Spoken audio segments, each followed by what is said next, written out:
Well, what do we have here? Welcome to this battle between mini EDC kits.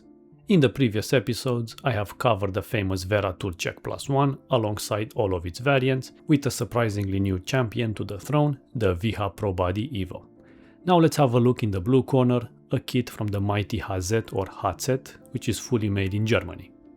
It's called a Smart Holder 2300 SH1 and it retails in the UK for 95 quid, basically the same price as the Wera. Meanwhile, the Wiha is the value champion at 70 quid. Presentation is fantastic, with a full visual and color coding explanation of everything regarding the included 39 parts. Ooh la la. First impressions are amazing, the case feels really solid. The betrayal springs is secure. And the ratchet with a screwdriver handle have their own nested slider. Size comparison, all of them are quite similar in footprint, with the Hazet being the longest. Hazet has this elegant and very sturdy twist lock for the sockets.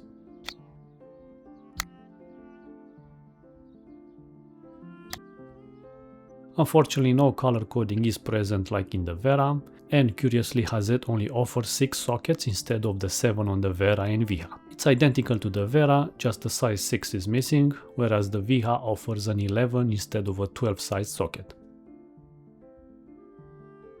Next we have the bit adapters. The blue team offers a similar one to the green team, and it has this nice ejection slider.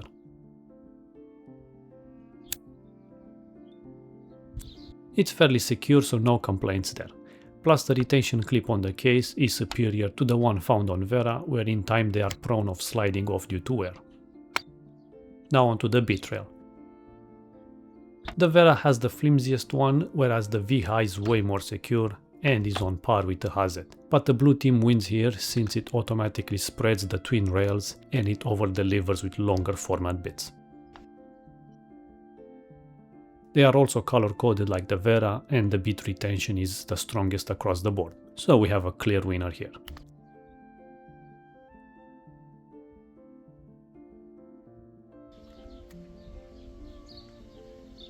Ratchet time. The Hazet offered this retention tray, while on the Wera you have this top slider. Wiha has the coolest ratchet storage design with its quick magnetic cutout, but this easily can fall out.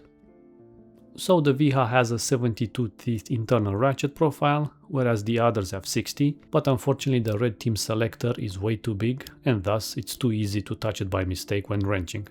I do prefer the selector on the Wera, which is similar to the Hazet.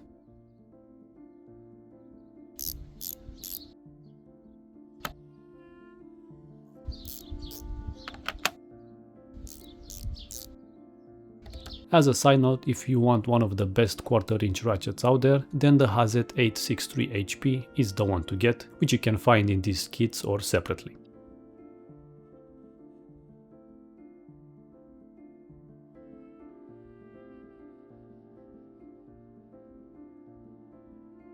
Finally, the bit drivers.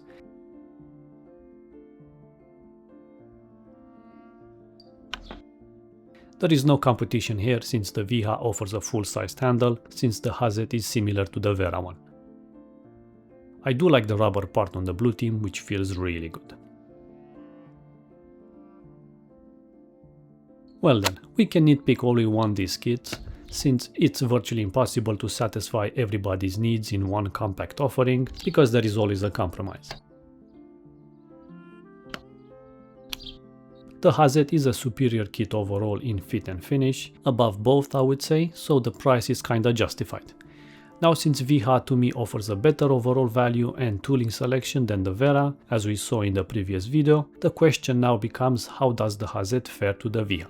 Despite Hazet's strong points, I would still go for the Wiha, especially at this price level. Now if all three were equal in prices, then the Hazet would be the clear winner. Plus the Hazet doesn't even fit my pouch, so there's that.